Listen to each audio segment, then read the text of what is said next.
અત્યારે માળિયા અને સુરતબારીની વચ્ચે છીએ. લગભગ 2 કિલોમીટર જેટલી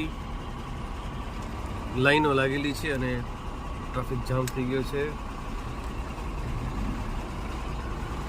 અત્યારે 4 ટ્રેક પર અત્યારે 6 ટ્રેક વાહનો ચાલી રહ્યા છે. તંત્રને ખાસ ધ્યાન દોરવાનું કે તમે ભુજ અંજાર ઉપર ભલે 4 ટ્રેક કરવા જઈ રહ્યા છો, પણ અત્યારે અહીંયા પહેલાં 6 ટ્રેક કરવાની બહુ તાતી જરૂર છે. જ્યાં જરૂર છે કે નથી ખબર નથી, પણ ફ્લાયઓવર તૈયાર થઈ ગયા છે. પણ જ્યાં ખરેખર ફ્લાયઓવર બનાવવાની જરૂર છે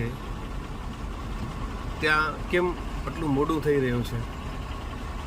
જો વિકાસ તરફની ગતિ પકડવી હોય, એ તરફ તમારું લક્ષ્ય હોય, તો પેલું આ રોજનો ટ્રાફિક જે સુરતબારી પર થઈ રહ્યો છે એના પરથી રાહત મળી જાય તો અહીંયા 6 ટ્રેક થાય કે ફ્લાયઓવર બને એવી સમયની માંગ છે.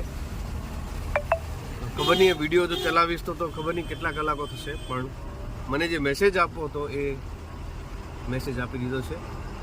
ક્યારેક આવા મહાકાય વાહનોને લીધે પણ ટ્રાફિક જામ થતો હોય છે. અહીંયા ઘણી બધી ચેકપોસ્ટ પણ છે, પોલીસ, આરટીઓ અને જીએસટી અને વન વિભાગ.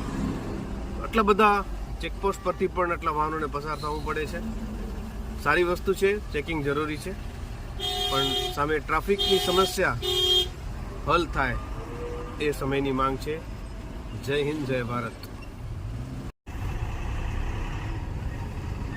જોઈ શકીએ છીએ આ ટ્રાફિક છે.